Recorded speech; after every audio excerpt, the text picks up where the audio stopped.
జీవితంలోనైనా నమ్మకము, విశ్వాసము ఈ రెండు మూల ప్రధానము. మరి ఈ నమ్మకాన్ని, విశ్వాసాన్ని కూడా మనం వెంబడించినట్లయితే దేవుడిచ్చిన గొప్ప గొప్ప వాగ్దానాలని పొందుకోవచ్చు అనడంలో ఎటువంటి సందేహము లేదు.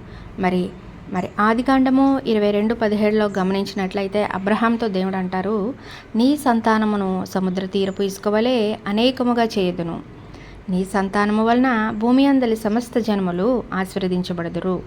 మరి ఇది సంఖ్యలో మనం గమనించినట్లయితే ఇసుక రేణువులు లెక్కించలేనంత అపారంగా ఉంటాయి. అలాగే మరి అబ్రహాం సంతానం కూడా లెక్కలేనంతగా విస్తరిస్తుందని దేవుడు తెలిపారు.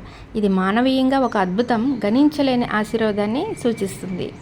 మరి శారీరకంగా మనం గమనించినట్లయితే అబ్రహాం నుండి ఇస్మాయేలు, ఇస్సాకు మరియు వారి ద్వారా జన్మించిన అనేక జన్మలు వస్తారు.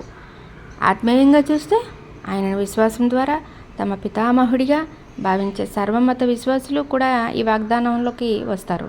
గలతీలకు 3:7-29 మనం గమనించినట్లయితే మనకు అర్థమవుతుంది. దేవుడు విశ్వసించే వారికి ఇచ్చే వాగ్దానాలు ఒక గుర్తింపుగా మాత్రమే కాకుండా దేవుడు ఒకరి విశ్వాసానికి ప్రతిఫలంగా ఎంతటి గొప్ప ఆశీర్వాదాన్నైనా ఇవ్వగలరు అనేది ఇది నిరూపిస్తుంది.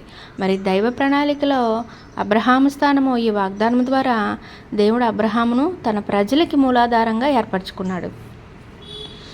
అబ్రహాము విశ్వాస పితామహుడు. ఆయనకు చేసిన వాగ్దానము ఇసుక రేణువుల వలె విస్తారమైన సంతానం అనేది దేవుడు అపారమైన ఆశీర్వాదాన్ని, ఆయన ప్రణాళికలో విశ్వాసానికి ఉన్న ప్రాముఖ్యతను ఎంతో గొప్పగా సూచిస్తుంది. ఇది మనం గమనించుకోదగ్గ విషయం.